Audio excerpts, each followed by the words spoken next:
Entonces vamos a continuar hoy con nuestro punto y vamos a seguir hablando de lo que son los impuestos. Si ustedes se recuerdan, nosotros el martes de la semana pasada terminamos con las definiciones que tienen que ver con los impuestos y analizamos lo que era la definición de Giuliani von Rusch y de ahí vimos lo que es la definición de Mauricio Duverger. Si volvemos digamos, a retroceder en esto y analizamos la definición de Giuliani von Rusch, podemos darnos cuenta que efectivamente es una definición muy completa.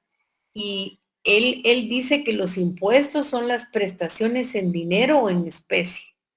Aquí tenemos que hacer nosotros el comentario que en Guatemala no es en especie porque la ley no lo permite.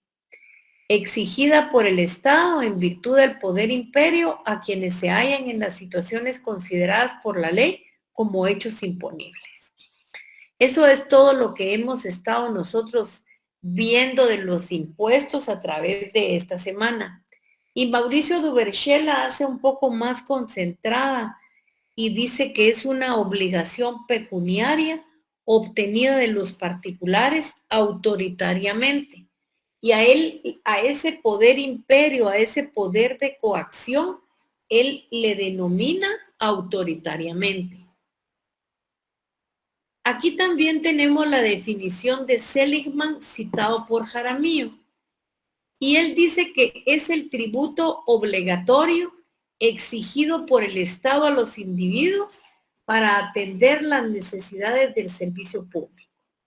De estas definiciones se pueden extraer elementos. ¿Y cuáles son los elementos que nosotros vamos a extraer? En primer lugar, tenemos que decir que son prestaciones que generalmente se dan en dinero, que son exigidas por el Estado mediante su poder coercitivo. Porque aquí nosotros nos tenemos que preguntar y contestar al mismo tiempo que si a mí me dicen que el impuesto es algo voluntario, difícilmente los impuestos serían pagados. Pero lógicamente tienen ese ingrediente de la coercibilidad, de la aparición de ese poder imperio y yo obligatoriamente pago mis impuestos. Luego dice que son prestaciones que se exigen a los contribuyentes gravando sus economías privadas o los hechos imponibles sobre los que recaen los impuestos. El pago del impuesto no representa ninguna ventaja para el contribuyente, es decir, que los impuestos no se espera ninguna contraprestación. Y aquí vale la pena que yo les comente, digamos, cómo es lo que hacemos en los arbitrios, por ejemplo.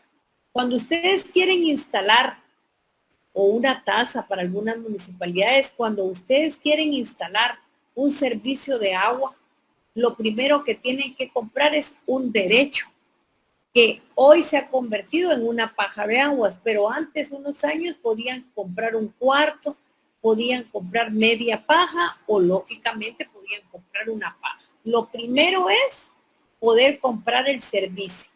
Ya después ustedes buscan en cada una de las municipalidades que les conecten a su vivienda ese servicio de agua potable. Y en el mes de marzo ustedes pagan el agua que han recibido en el mes de febrero. Eso quiere decir que aquí sí hay contraprestación, porque lo que ustedes están pagando es el agua. Pero muchas veces en los impuestos, cuando pagan el impuesto de circulación de vehículo, ni siquiera está asfaltado el lugar por donde ustedes pasan. Pero ustedes están obligados a pagarlos y momentáneamente el Estado no les da nada como una contrapartida. En cuarto lugar, los impuestos sirven para financiar los gastos que realiza el Estado para satisfacer las necesidades de la población. Y así llegamos a las características de los impuestos. La primera característica es que deben de establecerse a través de una ley. Y para eso es importante que revisemos el contenido del artículo 239 de la Constitución Política de la República de Guatemala, que contiene el principio de legalidad, que ya leímos varias veces y incluso el martes de esta semana lo leímos, en donde indica que corresponde con exclusividad al Congreso de la República decretar impuestos. Lo anterior, ¿qué significa? Lo anterior quiere decir que solo el Congreso de la República puede decretar tributos. Y al mismo tiempo ese artículo agrega que el sistema tributario debe de ser justo y equitativo. No sé si me escuchan porque aquí por mi casa está lloviendo muy recio. No sé si todos estamos bien, si logran escucharme. Sí, licenciada, sí se escucha. Y está lloviendo en todos lados. Todos lados, ¿verdad? Lo escuchamos algo a lo lejos, licenciada, pero sí la escuchamos. ¿Sí? Bueno. Entonces, dice que el sistema tributario debe de ser justo y equitativo. Luego tenemos que el pago del impuesto no es voluntario, sino por el contrario, cuando se ejercita ese poder imperio, el pago de los impuestos debe de ser obligatorio. ¿Y de dónde surge esa figura de la obligación? ¿De dónde viene esa figura de la obligatoriedad? Esto surge de la necesidad de dotar al Estado de los medios suficientes para satisfacer las necesidades públicas y sociales. También tenemos que recalcar que la obligación de pagar impuestos se origina de actos particulares ejecutados por los contribuyentes y que coinciden con las circunstancias contenidas en la ley como hecho generador. Y a esto le agrega el profesor Joaquín Ortega algo que merece que nosotros puntualicemos en ello, y él dice: el individuo razonable tendrá que elegir entre el sacrificio contributivo con los beneficios personales y sociales implícitos.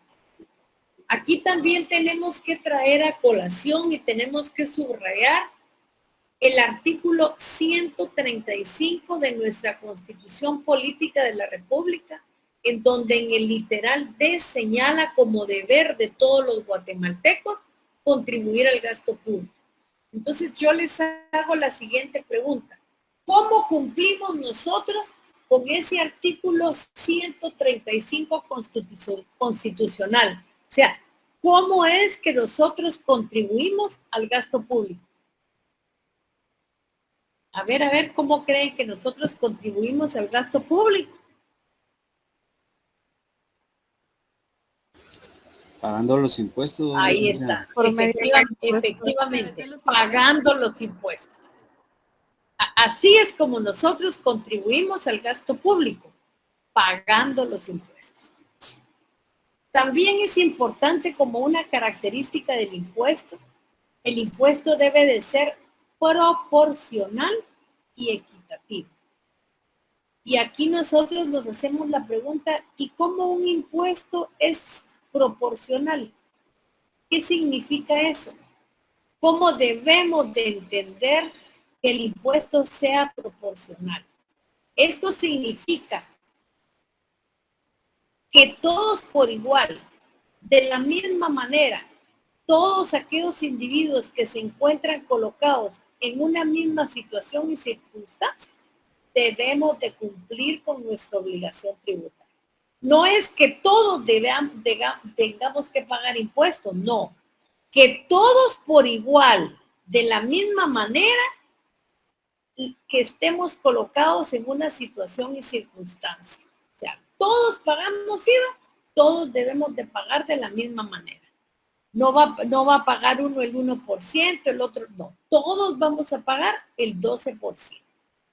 La proporcionalidad radica en que los sujetos pasivos, que son los contribuyentes, deben de contribuir a los gastos públicos en función de su respectiva capacidad económica, debiendo aportar una parte justa y adecuada de sus ingresos, utilidades y rendimientos. ¿Cómo cumplimos nosotros esta característica de proporcionalidad y equidad? A través de tarifas progresivas. Porque a través de tarifas progresivas se consigue que cubran un impuesto en monto superior los contribuyentes de más elevados recursos. Y esto quiere decir que la proporcionalidad se encuentra muy vinculada con la capacidad económica de los contribuyentes, que debe de ser gravada diferencialmente conforme a tarifas progresivas para que en cada caso el impacto sea distinto, no solo en cantidad, sino en lo referente a la mayor o menor sacrificio, que se refleja cualitativamente en la disminución patrimonial que proceda y que debe encontrarse en proporción a los ingresos obtenidos. ¿Qué significa que sea equitativo? Porque ya dijimos que es proporcional, pero ¿en qué estamos pensando nosotros cuando decimos que una de las características de los impuestos es que los impuestos sean equitativos? Esto significa que el impacto del impuesto sea el mismo para todos los comprendidos en una misma situación. La equidad está en la igualdad ante la misma ley tributaria de todos los sujetos pasivos de un mismo tributo, los que en tales condiciones deben de recibir un tratamiento idéntico.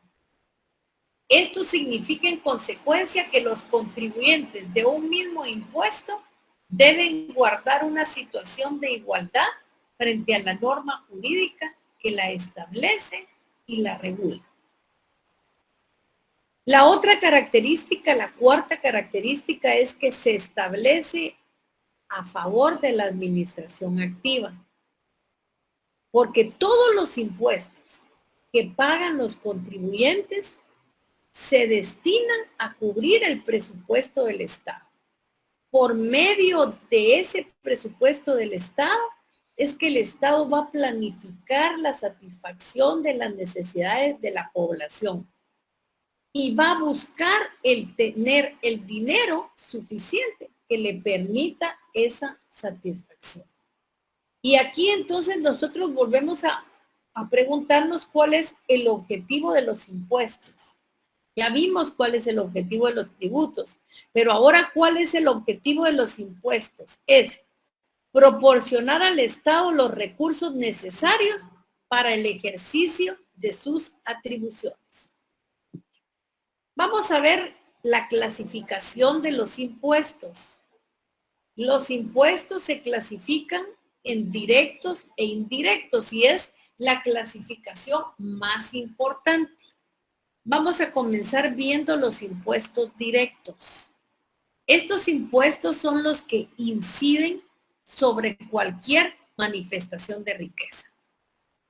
Son aquellos que recaen directamente sobre la persona o los bienes de esta. Por eso, si usted tiene carro, si usted tiene un inmueble, esa es una manifestación inmediata de riqueza, porque no todos lo poseen en este país. Si usted, por ejemplo, percibe salarios honorarios, también es una manifestación de riqueza, porque no toda la población alcanza a este tipo de manifestación inmediata de riqueza. Una persona es obligada de conformidad con la ley a soportar el peso de la carga tributaria. Y el gravamen de manera directa puede gravar, valga la redundancia, el patrimonio, los ingresos y las rentas de los contribuyentes. Y lógicamente, al gravar esto, lo que se está grabando es esa manifestación de riqueza. En esta clase de impuestos, por su naturaleza, el Estado puede llevar un registro nominativo de las personas que pagan impuestos, que son contribuyentes de iure y que soportan el peso de la carga tributaria. Miremos, por ejemplo, en el impuesto de circulación de vehículos, el Estado sabe, a través de lo que puso el compañero aquí Sandoval, a través del NIT, quién es la persona, cuántos vehículos posee, qué modelos tiene y cuánto tiene de patrimonio. Y nos puede ubicar rápidamente. Recuerden ustedes que ya nosotros, lógicamente, ya casi hacemos todo el trámite del impuesto de circulación de vehículos, desde ver cuánto tenemos que pagar, imprimir el recibo, ir al banco a pagar, luego, lógicamente, sacar nuestra calcomanía, nuestro documento para poderlo tener ahí, la tarjeta de circulación, todo eso lo hacemos nosotros, ¿sí? ¿Alguien levantó la mano? ¿Alguien se le activó el micrófono? Disculpen.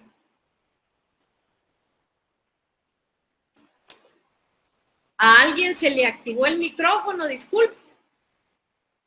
No, licenciada. No, Fue un licenciada. mensaje, licenciada. Un ¿Qué mensaje. manda? Fue un mensaje. A un mensaje. ¿Y cuál sería el mensaje?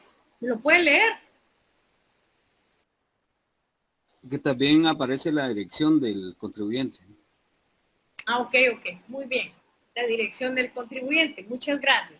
Entonces, estos impuestos no pueden ser trasladados o repercutidos. ¿Qué quiere decir? Que no se los podemos pasar a otra persona. ¿Por qué razón? Porque la ley ya indica quién es la persona que va a soportar el peso de la carga tributaria.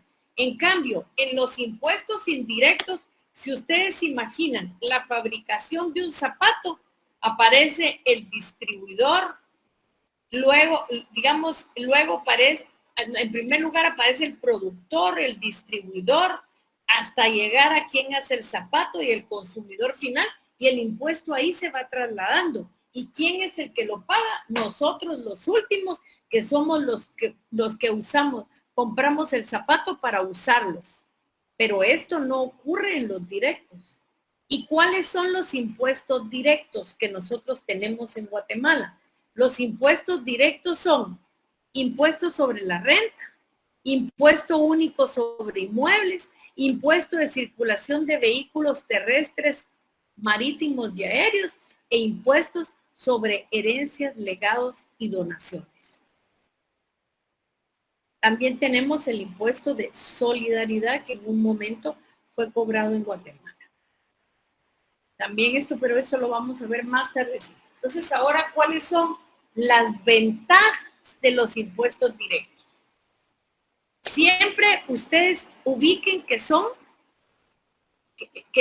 impuestos sobre la renta, impuesto único sobre inmuebles, impuesto de circulación de vehículos terrestres, marítimos y aéreos, impuestos sobre herencias, legados y donaciones, impuesto de solidaridad.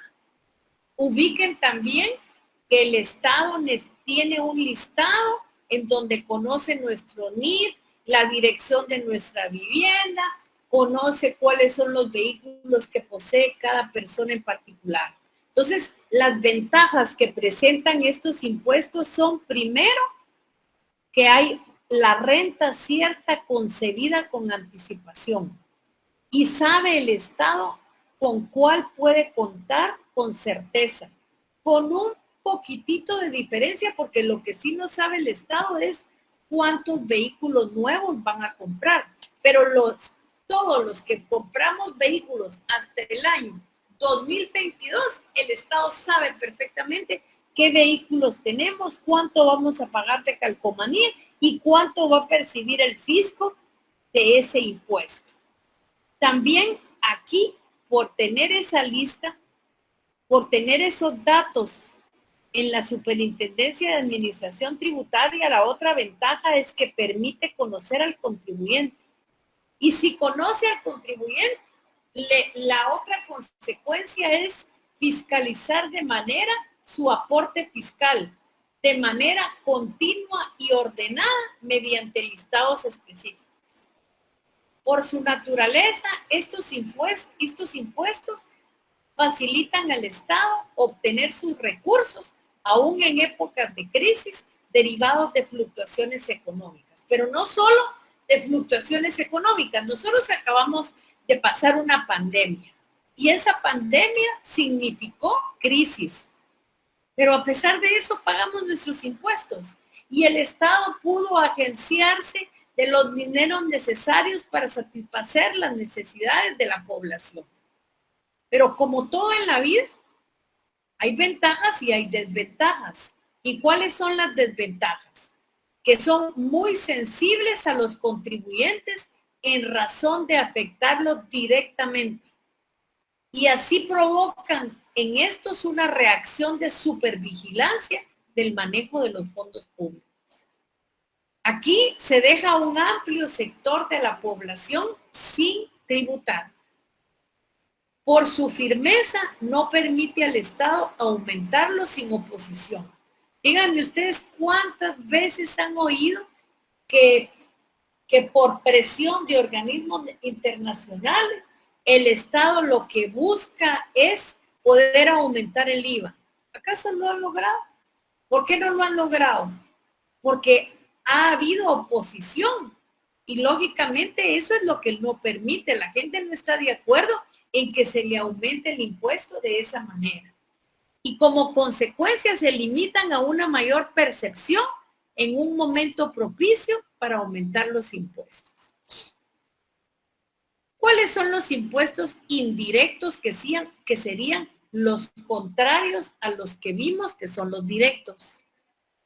Estos indirectos son aquellos que gravan el consumo de bienes y servicios. ¿Puede decirme alguien un ejemplo de impuesto indirecto si graban consumo de bienes y servicios? ¿Cuál será el ejemplo? El impuesto del IVA. El impuesto al valor, sí. Licenciada, el IVA que se paga con lo de el servicio de telefonía.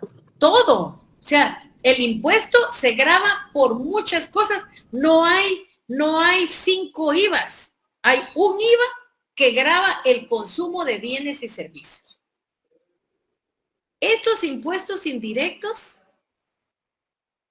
se llaman así porque pueden ser trasladados en cada eslabón de la cadena de productividad. Y yo les pongo el ejemplo de elaborar un zapato. El importador trae del extranjero, trae suelas, tacones, pegamento, cuerina, cuero, tela, y se la vende a un productor que es el que va a hacer un par de zapatos. Este productor se lo vende a un distribuidor, que es el que va a buscar a todas esas personas que tienen zapaterías en los centros comerciales. Y cuando ya está ese zapato en una zapatería, en un centro comercial, llegamos nosotros y nos compramos los zapatos. Y el IVA fue trasladado del importador al productor, del productor al distribuidor y del distribuidor al consumidor final, quien es en última instancia el que paga el impuesto. Por eso es que dijimos allá, en los directos, que no pueden ser trasladados, pero aquí sí pueden ser trasladados en cada eslabón de la cadena productiva. Por eso les digo, sucede lo contrario en los impuestos directos, que es lo que les estoy explicando, porque la persona obligada de conformidad con la ley no es la que soporta el peso de la carga tributaria. Por el fenómeno de la traslación, el legislador obliga al obligado a trasladar el peso de la carga tributaria hasta llegar al consumidor final. En el caso de los zapatos, los consumidores finales somos nosotros. El contribuyente está obligado por la ley como contribuyente de jure, traslada a otro contribuyente de ipso la carga de pagar el impuesto. Ese tipo de contribuyentes los vamos a ver mucho más adelante. Este tipo de... Sí, ¿cómo no? Buenas noches, licenciada, compañeros. Una pregunta, licenciada. ¿Los impuestos derivados del petróleo también entrarían en los impuestos indirectos? Sí, si usted mira En esta lámina le tengo el ejemplo, dice impuesto al valor agregado, impuestos específicos a la distribución de petróleo crudo y combustibles derivados del petróleo, que es el decreto 3892 del Congreso de la República, y derechos arancelarios a la importación. También el impuesto sobre la distribución de bebidas alcohólicas, destiladas, cervezas u otras bebidas fermentadas, que es el decreto 21-2004 del Congreso de la República, el impuesto al tabaco y sus productos, que es el decreto 61-77 del Congreso de la República, y el impuesto a la distribución de cemento, decreto 79-2000 del Congreso de la República. No sé si con eso ya le expliqué, compañero. Muy bien explicado, licenciada. Muchas gracias. Entonces, este tipo de impuestos, los indirectos, sí pueden ser trasladados a otras economías. Ya les expliqué. ¿Cuál es el ejemplo? Todos estos que ahorita acabo de cómo se llama esta cosa, acabo lógicamente de decirles ese tipo de situaciones. Entonces, ustedes saben que cuando nosotros compramos gasolina, la gasolina está gravada por dos impuestos. Una es por la compra de la gasolina y la otra porque la gasolina tiene un impuesto específico a la distribución del petróleo crudo y combustibles. Por eso es que cuando nosotros hacíamos lógicamente nuestra declaración jurada, lo que teníamos que sacar era dos impuestos completamente diferentes. Luego, ¿cómo se clasifican los directos? Estos pueden ser los directos, personales y reales. ¿Cuáles son los personales? Son aquellos que recaen directamente sobre la persona. Ejemplo, impuestos sobre la renta y el impuesto que grava la salida al país. ¿Cuáles son los impuestos directos reales? Son aquellos que recaen directamente sobre los bienes de la persona. ¿Cuáles son los bienes de la persona? Los bienes de la persona pueden ser muebles o inmuebles. Y en el ejemplo de estos tenemos el impuesto de circulación de vehículos que grava bienes muebles. Impuesto único sobre inmuebles, como su mismo nombre lo dice, ¿qué tipo de bienes grava? Muebles. El impuesto de tierras ociosas que también grava bienes muebles. Aquí vamos a hablar y vamos a volver a expresar esa figura del poder tributario. Ya lo vimos otra vez, pero necesitamos tenerlo muy claro. Y lo primero que nosotros tenemos que saber es que el Estado ejerce coacción sobre nosotros para pagar los impuestos. Y esa coacción ejercida por el Estado se conoce con el nombre de poder tributario. ¿Qué es el poder tributario? O poder financiero, que le dicen algunas legislaciones, es la potestad que tiene el Estado de imponer cargas tributarias a los ciudadanos. El Estado es el único ente que tiene dicha facultad y en consecuencia tiene la calidad de sujeto activo de la relación jurídica tributaria.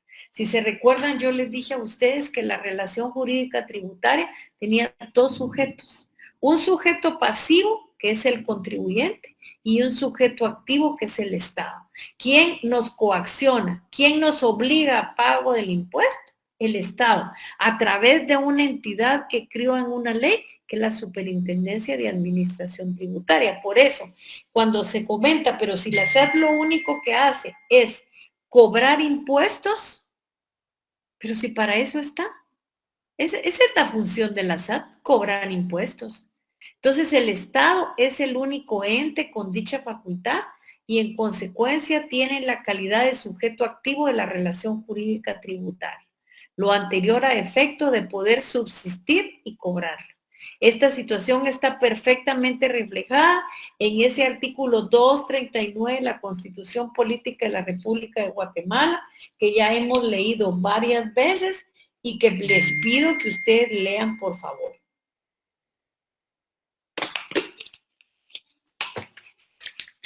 Disculpen que tomé agua. Ese artículo 239 de la Constitución tiene el principio de legalidad. Corresponde con exclusividad al Congreso de la República decretar impuestos ordinarios, extraordinarios, arbitrios y contribuciones especiales conforme a las necesidades del Estado, de acuerdo a la equidad y justicia tributaria, así como determinar las bases de la recaudación, especialmente las siguientes: el hecho generador de la relación jurídica tributaria, las exenciones, el sujeto pasivo del tributo y la responsabilidad solidaria, la base imponible, el tipo impositivo, las deducciones, los descuentos, las reducciones y recargos, las infracciones y sanciones tributarias. ¿Cuáles son las características del poder tributario?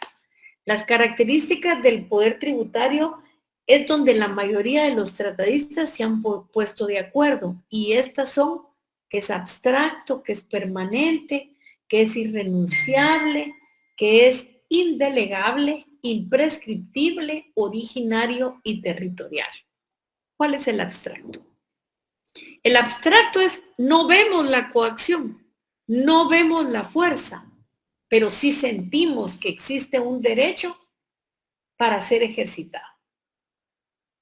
Lógicamente, cuando nace el Estado nace con ese poder tributario. Para que exista un verdadero poder tributario, es necesario que el mandato del Estado se materialice en un sujeto que se haga efectivo mediante una actividad de la administración. O sea, mediante esa actividad de la administración en el cual nos cobra los impuestos. Es permanente. ¿Qué quiere decir eso? El poder tributario es connatural al Estado y deriva de su soberanía, de manera que solo puede terminarse con el Estado mismo. En tanto subsista indefectiblemente, habrá poder de gravar las actividades que determinen las leyes a las personas que las leyes indiquen. No dice nombres la ley, pero sí los enmarca dentro de un hecho generador. Por ejemplo, la ley del impuesto único sobre inmuebles dice que van a pagar ese impuesto los propietarios o los usufructuarios de bienes inmuebles. Aquí tenemos que considerar que el poder tributario es permanente y subsiste siempre que el Estado esté ahí. Aunque el Estado no lo ejercite, el Estado tiene la facultad de emitir leyes tributarias y su derecho no prescribe. Y lo hace lógicamente cuando puede y cuando cumple los requisitos de la Constitución Política de la República de Guatemala para la creación de la ley. Es irrenunciable. ¿Qué quiere decir eso? Que el Estado no puede renunciar a ese atributo especial que tiene, sin cual el Estado no puede existir. El Estado sin poder tributario no puede exigir a los particulares el dinero que le permita satisfacer las necesidades de la población. El Estado no puede quitarse ese atributo especial que tiene desde que es Estado, desde que nació como Estado. Sin el poder tributario no puede subsistir el Estado. ¿Por qué? Porque no puede obligar a los contribuyentes a que paguen los impuestos. Por eso es que hay autores que dicen que es como el oxígeno para los seres vivientes. Indelegable. En realidad este aspecto está íntimamente vinculado con el anterior. Tiene análogo fundamento. Renunciar a ese poder tributario importaría desprenderse de un derecho en forma absoluta y total. Delegar importaría transferirlo a un tercero de manera transitoria. La otra característica es originario. Es decir, originario es originario.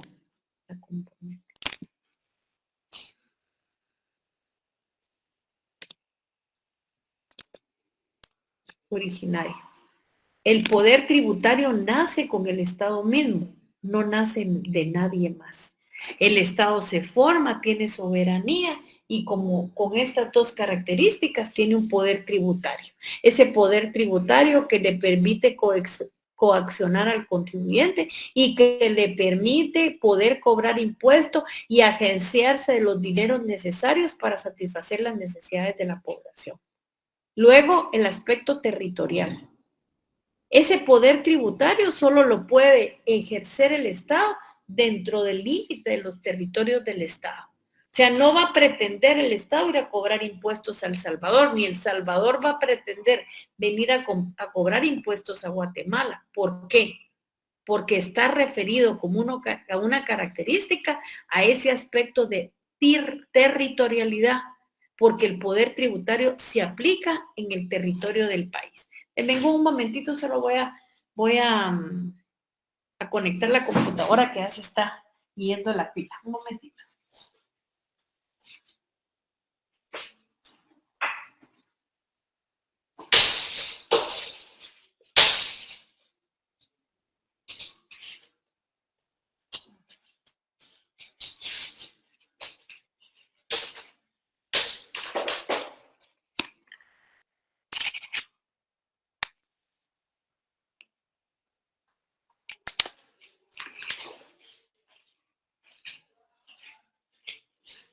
Bueno, ya volví, ya estoy por aquí. Clases de poder tributario, originario y derivado. El originario es cuando nace originalmente la Constitución y por lo tanto no se recibe de ninguna otra entidad. Y delegado es cuando la entidad política lo posee porque le ha sido transmitido a su vez por otra entidad que tiene poder originario. Y este caso, lógicamente, es en las municipalidades, porque ustedes preguntarían, bueno, ¿y por qué cobran las municipalidades el impuesto único sobre inmueble? Porque ese poder tributario se lo ha delegado el Estado, que es el que lo posee. Este documento es el impuesto único, que se los voy a enviar para que lo analicen, pero vamos a ir viendo cómo se va desarrollando este tema para que ustedes lo tengan claro.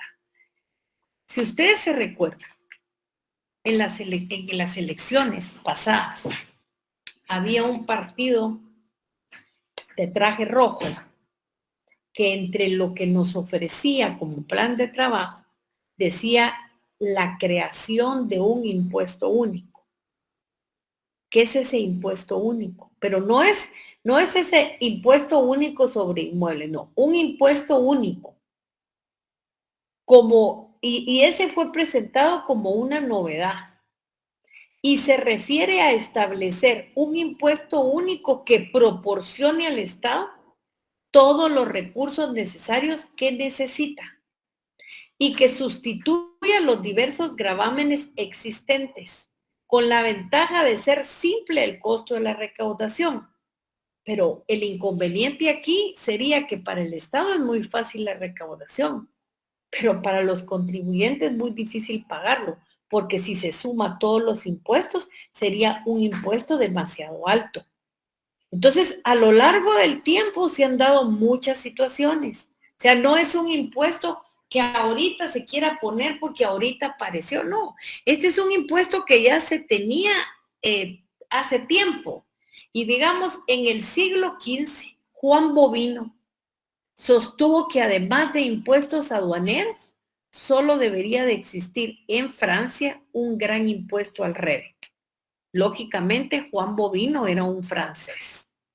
Y ahí en Francia era donde decían que se pagaran impuestos aduaneros, pero ya solo debería de haber un impuesto más. En 1576, bajo el reinado de Enrique III, se sometió a los Estados Generales al proyecto de establecer un impuesto sobre la renta, pero fue rechazado. En el siglo XVII encontramos a Hobbes y Petty. Estos eran partidarios de un impuesto general sobre gasto. Y ellos decían que era importante para realizar el ideal de igualdad y universalidad en la tributación. En 1667 encontramos a Chamberlain y él lo que propuso era el establecimiento de un impuesto elevado y extraordinario que iba a gravar todos los objetos que son causa de exceso o de lujo, desenfreno, de pereza y de vanidad o de corrupción de las costumbres. Se debe gravar a las personas en la medida en que sus extravagancias excedan al empleo decente y necesario de los objetos de consumo. Y así fue como Boyce Hedberg en detalle en 1967 y Le Factum de la Francia en 1707 propusieron la sustitución de un impuesto territorial único de todos los impuestos directos y la mayor parte de los indirectos, conservando solo la gabela y las tallas tarifadas que deberían de constituir un impuesto que recayera sobre el capital y sobre la renta. Ya con esto que hemos visto es que casi todos querían unificar los impuestos. Unificaban los impuestos territoriales, los directos, los indirectos, y cada quien en Francia, en Estados Unidos y todos querían pretender esto, pero nunca se puso en práctica. O sea, ¿y por qué no se puso en práctica? Aquí vamos a leer esto. Entonces, no se puso en práctica porque en diversas épocas se quería establecer un impuesto único. Pero esa idea se llegó a la conclusión que solo era una ilusión, o mejor dicho, un ideal, porque su realización era imposible. Pero miren cómo en la vida a nosotros ofreciéndonos, pero era imposible por diversas consideraciones. ¿Y cuáles eran esas consideraciones? En primer lugar, la primera consideración que se tenía es que los impuestos deben obedecer a los principios de generalidad y uniformidad, es decir, al principio de justicia. Y lógicamente, ese principio de justicia no puede realizarse a través de un impuesto único. ¿Qué más decían? Hemos visto también la necesidad de la elasticidad de los impuestos. ¿Qué quiere decir eso? Que puedan responder a un aumento de las cuotas con un aumento en el rendimiento. Y esa característica no la tienen todos los impuestos. Y si existiera un impuesto único que la tuviera, el aumento de las cuotas sería demasiado alto y sensible, lo que como consecuencia provocaría evasiones, porque si ustedes miran los impuestos están como bisacuotas más o menos, pues. O sea, en enero pagamos el impuesto sobre la renta, el IVA todos los meses, el impuesto de circulación de vehículos tenemos hasta el mes de julio y así sucesivamente. O sea, se recuerdan que ese impuesto llegaba hasta marzo, pero siempre daban una prórroga. Entonces ahora dijeron que se pague hasta el mes de junio. Entonces, esas son consideraciones que se han tenido. También resulta que de existir un solo impuesto, en caso de una crisis que afecte la actividad gravada por el Estado, la resentiría fuertemente. Y eso ya lo pasamos nosotros. O sea, el hecho de que los supermercados durante algunos días en la pandemia estuvieron cerrados hizo que bajara el impuesto del IVA, pero el impuesto sobre la renta lo seguimos pagando. Entonces, por eso es que lógicamente había digamos, oposición a este tipo de impuestos. En tanto que si existe un sistema, le bastará con aumentar los impuestos sobre actividades no afectadas por la crisis para compensar los resultados de esta. Por otra parte, el impuesto único sería demasiado pesado para aquellos que tuvieran que pagarlo, porque para poder sustituir el rendimiento de todos los impuestos concentrados en uno, solo serían necesarias cuotas excesivamente altas, que no podrían ser soportadas conscientemente por los causantes. Dados los múltiples aspectos de la vida contemporánea, sería imposible establecer un solo impuesto que en forma justa gravara el rendimiento de todas las actividades. Con todo lo que les he dicho, se llega a una conclusión. ¿Y cuál es esa conclusión? Que el impuesto único debe de rechazarse. ¿Por qué? Por irrealizable. Porque el ideal del impuesto único, aun cuando sí es posible establecerlo como gravamen fundamental de un gran impuesto sobre la renta, pero auxiliado con otros gravámenes para no hacer demasiado fuerte, su impacto en las economías individuales serían tremendas, dadas las gigantescas necesidades estatales. Yo les voy a mandar el documento, aquí solo les hice un resumen, eso es irrealizable por las razones que les estoy diciendo, y es un documento que tiene Matus Benavente en un libro, que es bien importante que nosotros lo tengamos claro. Dudas, preguntas, a ver en qué no les ha quedado claro para que podamos explicarlo claramente. Dudas, preguntas. Bueno, si no hay dudas y preguntas, solo les pediría lo siguiente. ¿Sí? ¿Cómo no, Sabri? Licenciada, disculpe, ¿podría volver a explicar los impuestos directos? Es que no me quedó muy claro cuál es. ¿En qué no le quedó claro? Es que sí entendí que los impuestos indirectos graban el consumo de bienes y servicios. Pero los directos, ¿qué es lo que graban entonces? ¿Cómo así? Los directos. Ajá, ¿en qué recaen? O sea que se lo tengo que volver a explicar todito. Espérenme un ratito. Se lo voy a poner aquí en las láminas para que tenga claridad.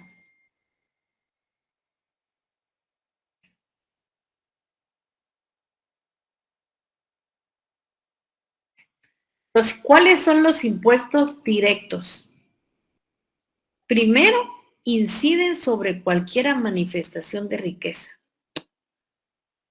Porque recaen, ¿por qué? Porque recaen directamente sobre las personas y los bienes de esta. Por ejemplo, si usted tiene un vehículo y ese vehículo lo grava el impuesto de circulación de vehículos, quiere decir que usted tiene una riqueza. Si usted tiene un inmueble en la calidad de propietaria y poseedor, también tiene una manifestación de riqueza. Y la obligación de pagar el impuesto está en la ley. La ley dice quién es la persona que tiene que soportar la carga tributaria. Por eso es que la ley del impuesto único sobre inmuebles dice que pueden ser los propietarios, los poseedores o los usufructuarios. Ya está señalando quién es la persona que tiene que pagar el impuesto. ¿Qué graban estos directos? ¿Qué graban? Patrimonio, ingresos y rentas de los contribuyentes. El patrimonio, ¿cómo lo forma usted? Lo forma con bienes, muebles e inmuebles. Los ingresos y ¿cómo tiene usted ingresos? Por su trabajo, por rentas patrimoniales. Y también pueden ser por rentas de patrimonio cuando usted alquila un inmueble. O sea, como esto que permite los impuestos directos, que el Estado tenga un registro nominativo. Hablamos que el Estado se identifica su nombre con el NIT, sabe cuáles vehículos tiene usted y sabe qué modelos son los que tiene. Dice que no pueden ser trasladados o repercutidos, o sea, la cadena de producción aquí no tiene nada que ver porque la ley ya escoge quién es la persona que tiene que pagar el impuesto. En el caso del impuesto único sobre inmuebles, ¿a quién escogió? ¿Al propietario, al poseedor o al usufructuario de bienes inmuebles? ¿Cuál es el ejemplo? impuesto sobre la renta, impuesto único sobre inmuebles, impuesto de circulación de vehículos terrestres, marítimos y aéreos, e impuesto sobre herencias, legados y donaciones, y el impuesto de solidaridad. ¿Cuáles son las ventajas? ¿Entendió? No sé si con esto logré explicarle. Sí, licenciada, muchas gracias. Ya con esto ya me quedó más clara la idea. Vaya, gracias. A ver, ¿qué otro tiene alguna otra duda, alguna pregunta?